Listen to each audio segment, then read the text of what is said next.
So, physics. But what is it? The word physics came from physis in Greek, meaning nature. No. I didn't just mean these kind of nature, but I'm also talking about these kind of nature. And these. And maybe also these. Basically everything around us. More specifically, it revolves with only one word. Why? Why do things happen? And why are things the way they are? These questions were also asked by the ancient Greek philosopher Thales of Miletus in 600 BC, whom many believe to be the first to ever approach such questions, not through mythology, but natural laws and hypotheses.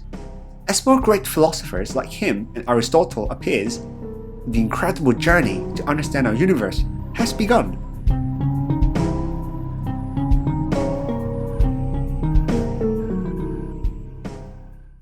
But still, how do we actually approach the study of the universe? I mean, it's the universe that we are talking about, and who knows what's more? The way we try to do it in physics really boils down to two words: model building, which includes two parts. First, the qualitative description. Basically, how you'd explain it to someone in plain English. It helps us to grasp the idea of what's going on in the first place. Second, the quantitative part. This is the maths, the formula, and the equations. This allows us to understand exactly how things will happen with no ambiguity, which is also the part most people think physics is all about. If we understand what a model is, and follow through the path of which our predecessor paved, physics will suddenly become very intuitive and easy.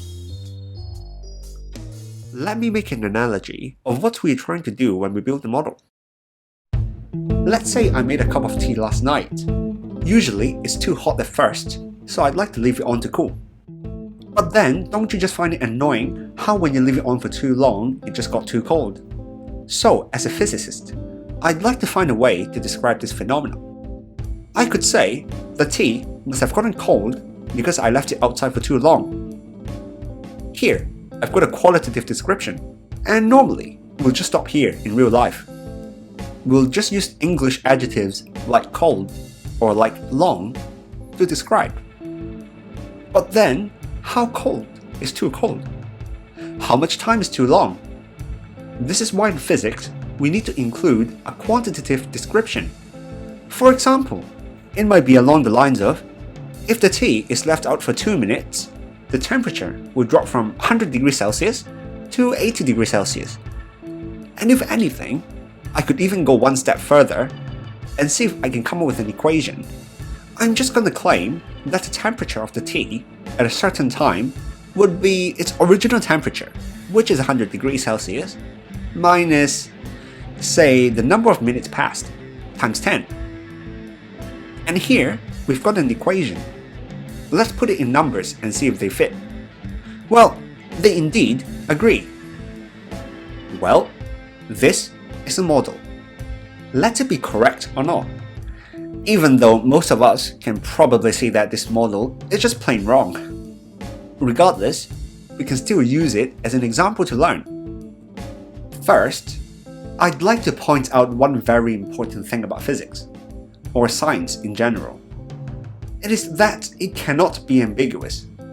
In other words, we need to make sure that everyone who knows physics and maths should be able to come up with the exact same result that we do. This is a lot harder than you think it might be. For example, when I say a cup of tea is hot, well, but to you, you might think it's not as hot. Or someone could even think it's cold. We won't all agree. But then, if I say it's 20 degrees Celsius, everyone will understand what I'm talking about, and there couldn't be any ambiguity here. Turns out this is a very common practice in physics. The English adjectives are obviously too subjective for physics, so instead, we tend to ascribe it with what we call quantities, and give it a value, a unit, and sometimes a direction. For example, to say how hot, we ascribe temperature, say 20 degrees. Or how heavy? We use mass, say 30 kg. How fast? We use velocity, for example 30 meters per second. And a direction, due west. How bright? We could use luminosity.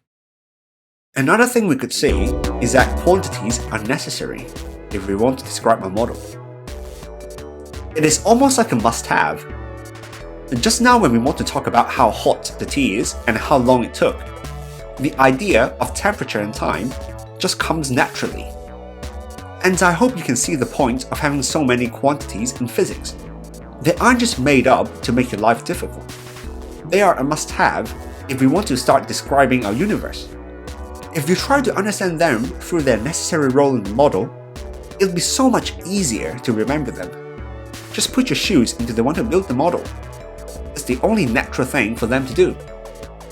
Not only does this allow the language of physics to be universally understood, it also allows us to simply use the word larger or smaller for any ascribed quantity, regardless of the context. And of course, there are so much more, including quantities that are less obvious or ideas that we cannot see directly, such as energy or force. But again, they are just what's needed for more advanced models. Finally, if we dig deeper and just keep asking why, we could ask, why would the tea even cool to begin with?